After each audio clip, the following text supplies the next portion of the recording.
Sebagai langkah tegas dalam penanganan kasus tindak pidana korupsi di Kabupaten Kepulauan Tanimbar 1 tahun terakhir, Kejaksaan Negeri Kepulauan Tanimbar di Saumlaki terus mendapat dukungan dan apresiasi dari berbagai kalangan.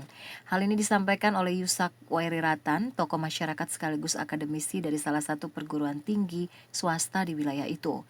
Ia menyebut kinerja Kejaksaan Negeri Saumlaki sangat baik dalam penanganan persoalan tindak pidana korupsi di Tanimbar.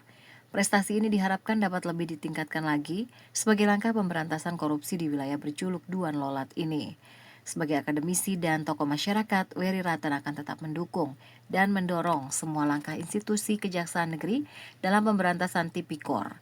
Dirinya juga meminta pihak kejaksaan bukan saja menindak para pelaku tipikor di tingkat pemerintah daerah, tetapi hingga ke desa-desa sehingga tidak ada kepala desa maupun perangkat desa yang menyalahgunakan kewenangan dan keuangan negara yang dapat menimbulkan kerugian negara. Hal ini juga sebagai langkah antisipasi guna mengatasi tipikor di Tanimbar yang berakibat menghambat pembangunan di daerah ini. Selain itu, Wairiratan berharap Kejaksaan Negeri Saumlaki dapat lebih mengingatkan lagi kinerja yang mengedepankan profesionalisme sehingga tidak menciderai nama institusi kejaksaan yang sudah mengukir prestasi baik di 1 tahun terakhir ini. Beberapa tahun ini kinerja daripada Kejaksaan Negeri Saumlaki sangat baik karena penanganan tentang korupsi di Kabupaten Kepulauan Tanimbar ini dapat berjalan dengan baik.